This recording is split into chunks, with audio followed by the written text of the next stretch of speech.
So I'm a second-year grad student at Caltech, and I'm going to be talking about the firmware for a detection system for observing cosmic rays with the Owens Valley long wavelength array.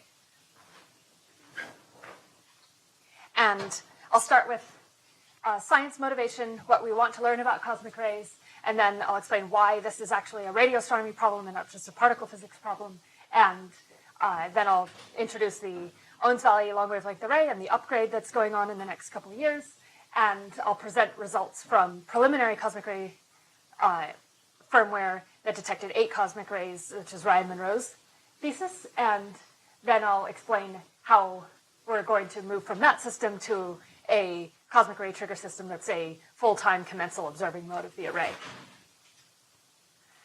So this is a plot of the spectra of cosmic rays, so a flux compared to particle energy. And this plot is spanning from 10 to the 14 to 10 to the 20 electron volts. And you should note that the Large Hadron Collider collides protons at 10 to the 13 electron volts. So this whole plot is at energies above where we can study particle physics in laboratories that we create. And cosmic rays are important to understand. So a cosmic ray is a charged particle traveling relativistically fast. And even though these particles are rare enough that we detect each individual particle as an exciting detection, their average energy density in the interstellar medium is comparable to the energy density in gas or in magnetic fields. So energy in the ISM is equally partitioned between the main component sources, including cosmic rays. And that means we can't ignore cosmic ray physics in understanding how the interstellar medium works and how the galaxy works on a variety of scales. They're important to understanding ionization in molecular clouds, which in turn is important to understanding whether the clouds will collapse and form stars. And then on larger scales, cosmic rays are important in understanding feedback processes in galaxies as a whole, which will determine the long-term evolution and fate of a galaxy. But we don't completely understand what accelerates cosmic rays and what sources they come from and how they travel through the interstellar medium and intergalactic medium that they interact with. And at this range of energies, below about 10 to the 15 electron volts, they're most likely dominated by supernova remnants within the Milky Way. That's an X-ray image of the Crab in the innermost regions of its pulsar wind nebula, or innermost regions of its supernova remnant, and you can see a jet and an accretion disk, and so supernova remnants like that are thought to dominate the galactic sources of cosmic rays. And then at the highest energies, the dominant sources are probably extragalactic, and they're probably jets from active galactic nuclei. And although you can see in this image of Cygnus A, a lot of shocks and structure in the gas that can, in the presence of a magnetic field, shocks can accelerate cosmic rays. And then in this region in the middle, there would be some overlap between galactic and extragalactic rays. But we don't know exactly where the transition is, how quickly it happens, and this is actually the region that the Owens Valley long wavelength array is going to be able to detect cosmic rays. Now, because a charged particle moves around electric fields, even if you measure which direction it came from when it hit the Earth, that doesn't tell you which direction it started out coming from, and so you can't pinpoint individual sources for cosmic rays.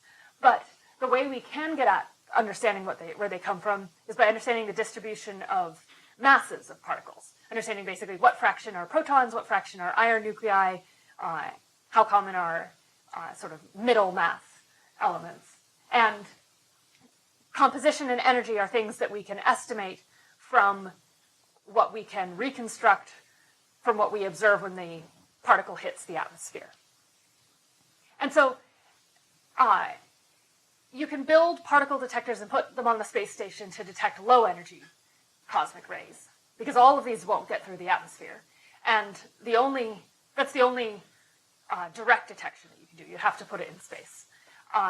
But the highest energy particles are so rare that you would need a really big detector in order to get lucky catching them. And space-based experiments are limited in size. So the large the highest energy particles you have to study from the ground, but they don't get through the atmosphere. And that means we have to reconstruct properties of the particle based on what we can observe from the cascade of particle reactions that happens when it hits the atmosphere. And there are a few ways this can be indirectly observed from the ground. One way is a telescope that's looking at light from the fluorescence of this cascade of reactions.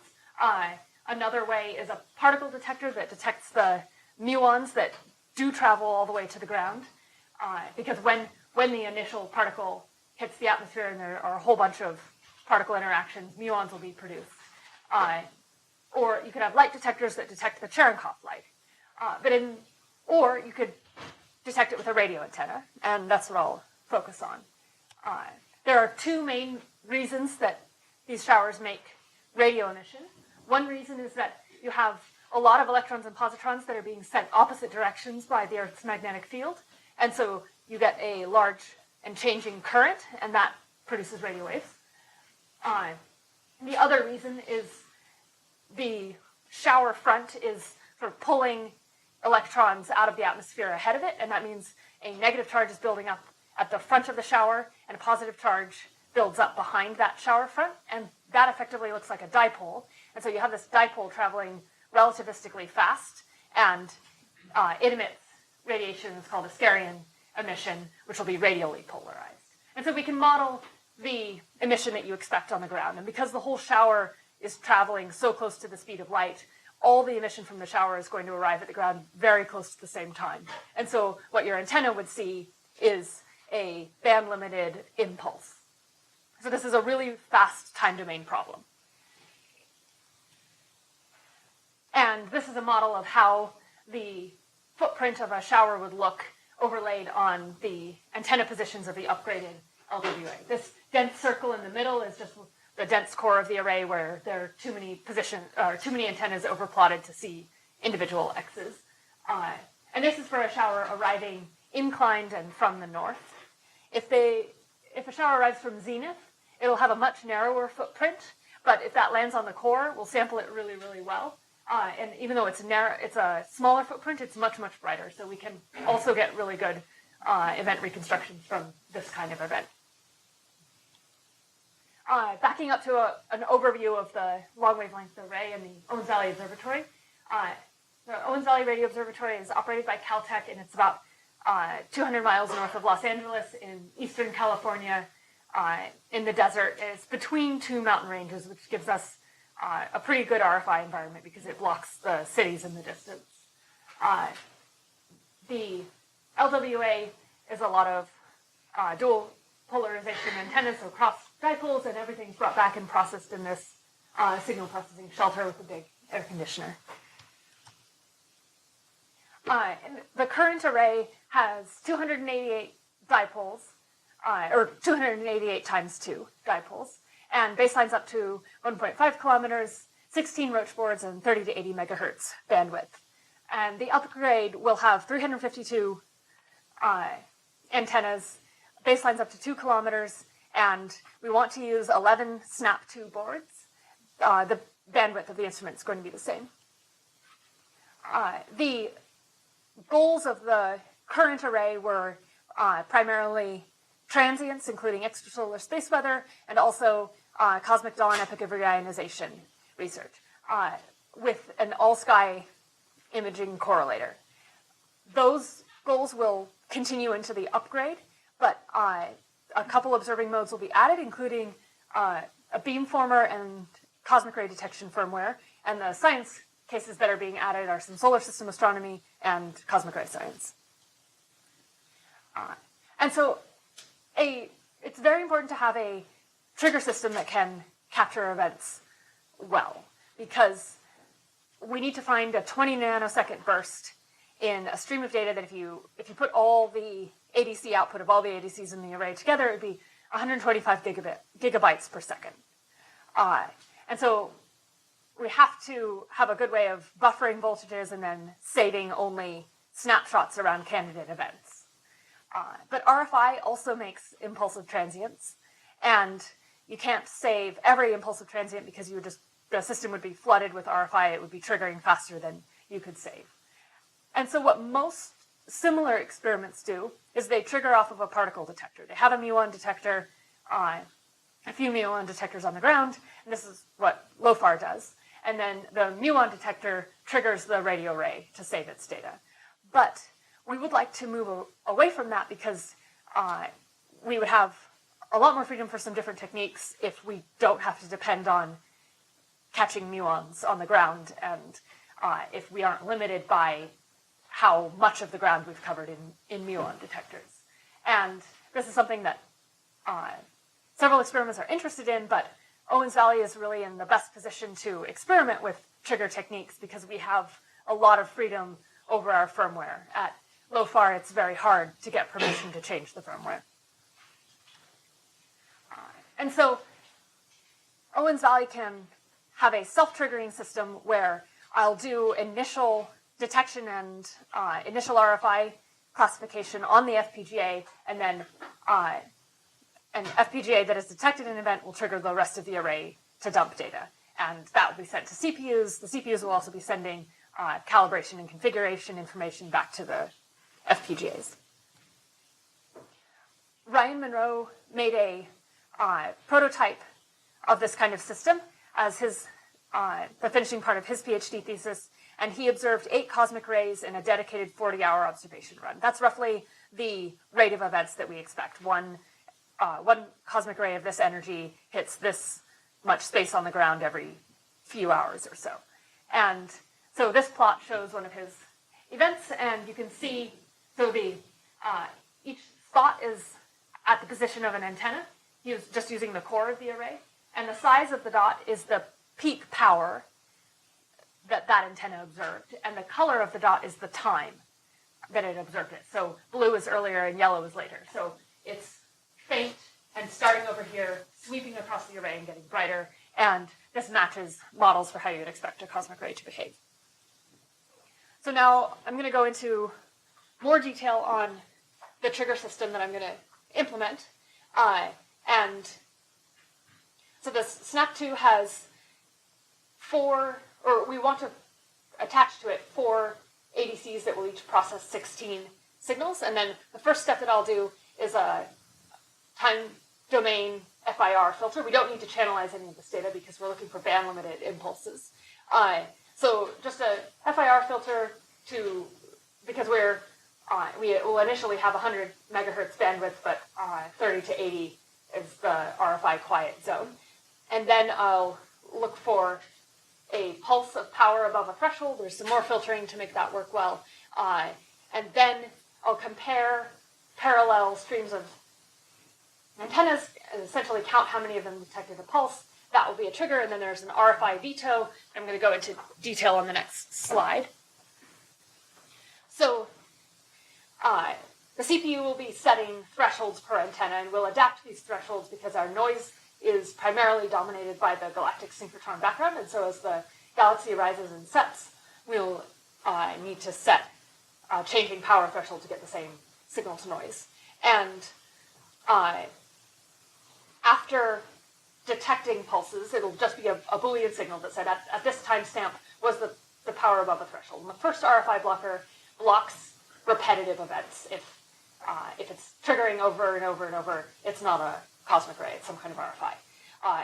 But after that, if there was just a single good pulse that could be a real event arriving, the firmware will extend that pulse according to the light travel time across the array, and then sum across antennas, because that counts how many antennas detected it within the plausible time for an event arriving across the array. And if that's above the threshold, then it's considered to be a candidate event. But meanwhile, I'll have a directional RFI flagger that instead of extending pulses across the arrival time for an event from any direction, it'll just delay those pulses according to specific directions that are known to be the source of most of the RFI. Mainly, there's a little town of Bishop nearby, and we want to block everything that came from the Bishop direction. So then, if there's a candidate event that doesn't coincide with the veto from an RFI blocker, we'll send a trigger. And I've calculated that this should use 13% of SNAP2 block RAM. which for us, block RAM will be the primary limiting resource. And since I'm using 13%, we've shown that this will fit alongside the alongside the F engine and the beamformer that also need to be running. And partly this works because the delay-based RFI veto is all delaying and sending Boolean signals, and so it doesn't use a lot of resources. And then the next steps in software to go from candidate events to good cosmic rays will be to calculate a peak power, arrival time, and noise power for each antenna, and then fit the arrival times with a wavefront model. If the wavefront arriving is not a good fit, then it's probably thermal noise. A lot of antennas would have just happened to go above the threshold at the same time. So we'll throw away the thermal noise candidates. Then, once there's a wavefront fit, we have a direction for each event. We'll check some more directional-based flagging, and then we'll check if events are clustered according to flight paths of airplanes. And then the events that pass all of those cuts will go on to check whether the spatial power distribution matches that modeled footprint, and check whether the polarization is what we expect for a cosmic ray. This is a table that just summarizes the data rate at each of these stages, getting down to 100 megabytes per second off the FPGA, and then the eventual data rate that we save will be much, much less than that. And one other note about the design is that in the prototype experiment, the current configuration of the array plugs groups of antennas in just sort of these broad stripes. Everything that's the same color is going into the same FPGA. And this isn't ideal for directional RFI flagging, but in the upgrade, we'll be able to optimize which group of antennas is processed by an individual FPGA. And then, in conclusion, the project that I'll be working on for the next couple of years will be making a cosmic ray detection system that takes what we've learned from Ryan Monroe's prototype and turns it into something that can run full-time alongside the other observing modes of the array.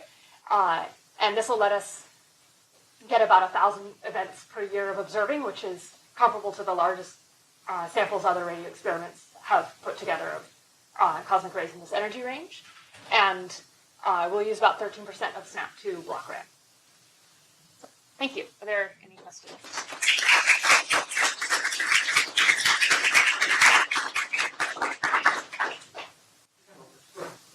Well, question. So I guess your model is really assuming the geomagnetic origin, not the Ascarian model for the events. Yeah, so in air, the geomagnetic component dominates for most directions. And it depends on, so if you got an event from due south, then the geomagnetic component would be a little bit less.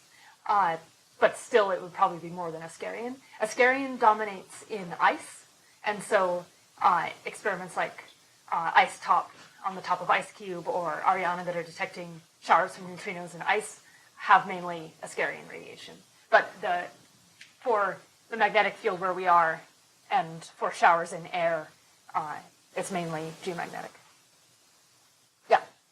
So I have a question about your RFI checking.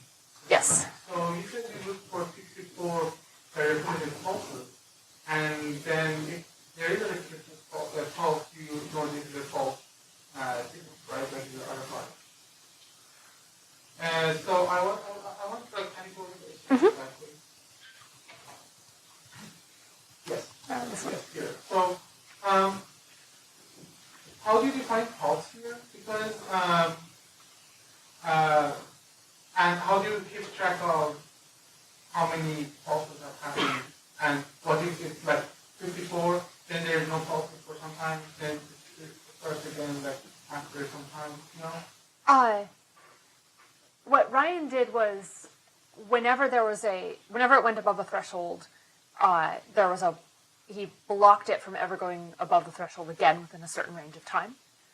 So then you're not getting swamped by repetitive triggers. If there's going to be a bunch of repetitive triggers, that first event was probably also RFI, but that would be caught later in the pipeline.